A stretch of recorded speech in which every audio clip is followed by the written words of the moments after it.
सबसे पहले कुंडलनी के बारे में थोड़ा सा समझ लें, क्योंकि हमारे देश में अलग अलग प्रणालियों में, साधना पद्धतियों में भांति भांति के सिद्धांत प्रचलित हैं।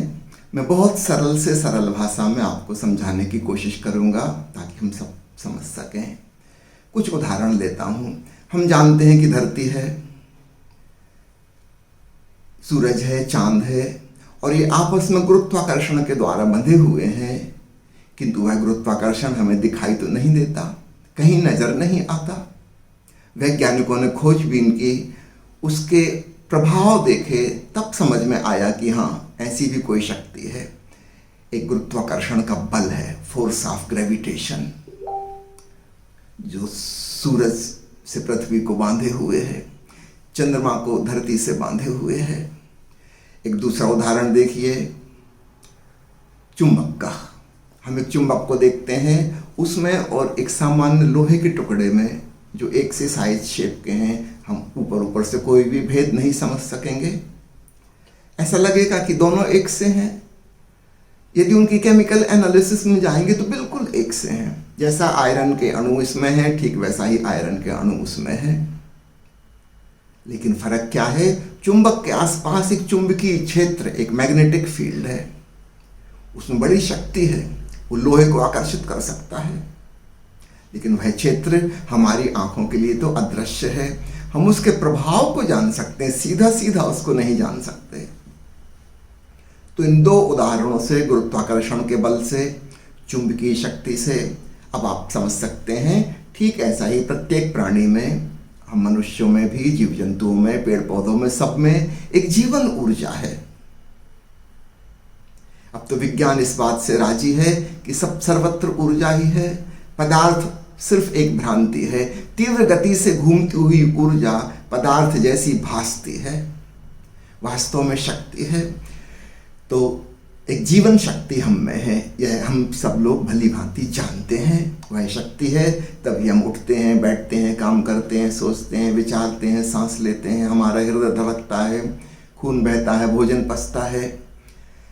आप चाहो उसे साइकिक एनर्जी कह लो, मनशक्ति कह लो, आत्मशक्ति कह लो।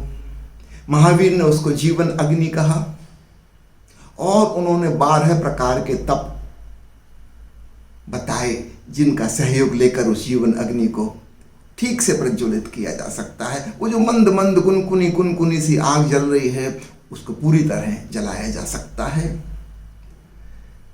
इसी अग्नि की वजह से वैदिक ऋषियों ने यज्ञ की बात की। बाहर जो यज्ञ करते हैं, हवन करते हैं, वो तो प्रतीकात्मक था। असली बात थी अपने भीतर उस ऊर्जा की लपट को उठने देना है। वह मूलाधार के पास केंद्रित है, वहां इकट्ठी है रिजर्वायर की तरह। यदि वह ऊपर उठाए तो हमारा पूरा प्राणमय कोश, हमारा सूक्ष्म शरीर उससे आंदोलित हो जाए और तब हमें अद्भुत शांति और आनंद का और इस रहस्यमयी जीवन ऊर्जा का अनुभव होगा। पुराने जमाने में सब लोग गांव में रहते थे, जंगलों में रहते थे, सभी लोग सांप से परिचित थे, इसलिए सांप की उपमा दी गई। जैसे सांप कुंडली मार के बैठा रहता है अपनी जगह, और कभी कभी फन उठाकर खड़ा हो जाता है। सभी लोगों के देखी हुई बात थी, इसलिए उदाहरण को लिया गया। ठीक ऐसे ही हमारी जीवन ऊर्जा, लाइफ एनर्जी, वाइटलिटी, जो भी आप नाम दें, वह कुंड की भांति मूलाधार में संग्रहित है। लेकिन वह फन उठाकर खड़ी हो सकती है, सहस्त्रार तक पहुंच सकती है। आधुनिक उदाहरण में आप समझ सकते हैं बैटरी के माध्यम से। बैटरी में इलेक्ट्रिसिटी कंडेंस्ड रूप से मौजूद है, लेकिन कहीं पर उसका पता नहीं चल रहा। लेकिन इसका सम्यक उपकरण के द्वारा जब उपयोग किया जाएगा, इससे रोशनी पैदा हो सकती है, इससे साउंड सिस्टम चल सकता है, इससे कई प्रकार के उपकरण चल सकते हैं। यूं बैटरी को देखने में तो कहीं पता नहीं चलता कि इसमें कोई शक्ति छिपी हुई है, लेकिन बहुत शक्ति उसमें संग्रहित है।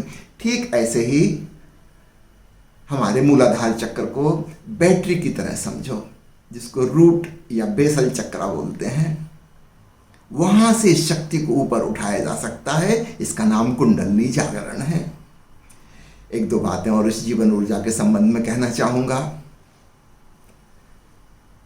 सुप्रसिद्ध हकीम लुकमान का आपने नाम सुना होगा। उन्होंने अपने एक शिष्य को भारत भेजा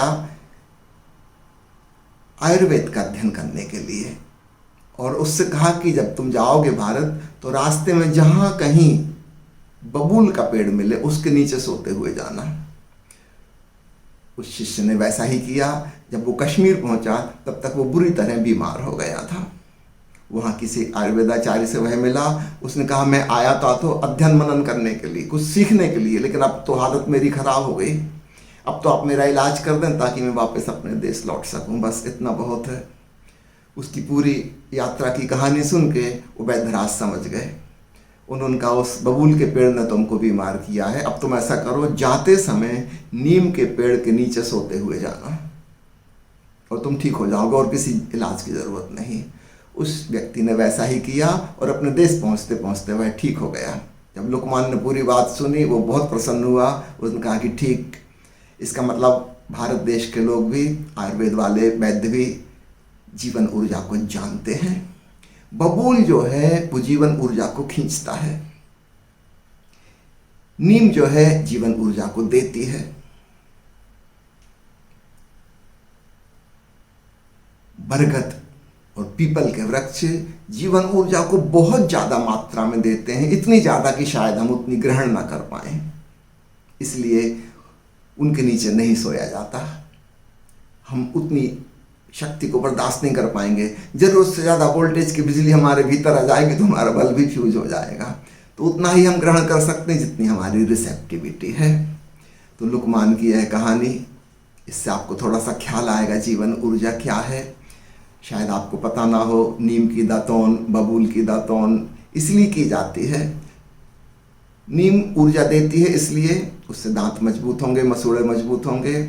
और चूंकि बबूल ने जब वो पेड़ में लगी थी शाखा उसकी, उसने खूब एनर्जी ग्रहण की है, संग्रहित की है। जब वो मरेगी उसकी दातून करेंगे, काट दी पेड़ से, अब वो एनर्जी उससे छूटेगी और वो हमारे दांतों और मसूड़ों को मिल सकेगी। इसलिए दोनों प्रकार की दातून हमारे देश में प्रचलित हो गई। सोने के बारे में भी कहना चाहूँगा। सोने में एक खूबी है, वो जीवन ऊर्जा को खींचता है। जैसे चुंबक लोहे को खींचता है, ठीक वैसे ही। इसलिए सोना इतना आकर्षक लगता है, एक सहज खिंचाव उसकी तरफ हमारा होता है। प्राचीन युग में राजा महाराजाओं ने नियम बना दिया था कि केवल राज परिवार के लोग ही सोना पहन सकते हैं, सामान्य प्रजा के लोग सोना नहीं पहन सकते। और इसका उन्होंने एक प्रकार का बेनिफिट उठाया। राजा महाराजाओं की उम्र बढ़ गई क्योंकि जनता से जीवन ऊर्जा खिंच के उनको मिल रही है। शायद इसी प्रकार के उपयोग अन्य जो प्रेशियस स्टोन्स हैं, महंगे पत्थर हैं, उनका भी हो सकता हो। खोजबीन की ज़रूरत है। मैं आपको स्मरण दिलाना चाहूँगा, छांदोग्य उपनिषद में ऋषि एक अद्भुत वचन कहता है कि ज्ञान से बल श्रेष्ठ है। यहाँ उसका इशारा ज्ञान से मतलब सूचनात्मक जानकारी से है, स्मृति को बढ़ाने से है, विद्वता से है। कहता है इससे बेहतर है बल। बल का मतलब आत्मबल, वह जीवन ऊर्जा, वह जीवन शक्ति। उसको बढ़ाओ, उसकी वृद्धि करो। स्मृति की वृद्धि करने से कुछ ना होगा। अद्भुत बात कही छांदोग्य उपनिषद के ऋषि ने। तो प्यारे मित्रों, ये कुछ उदाहरण हैं जिनसे आप समझ सकते हैं कि जीवन ऊर्जा क्या है।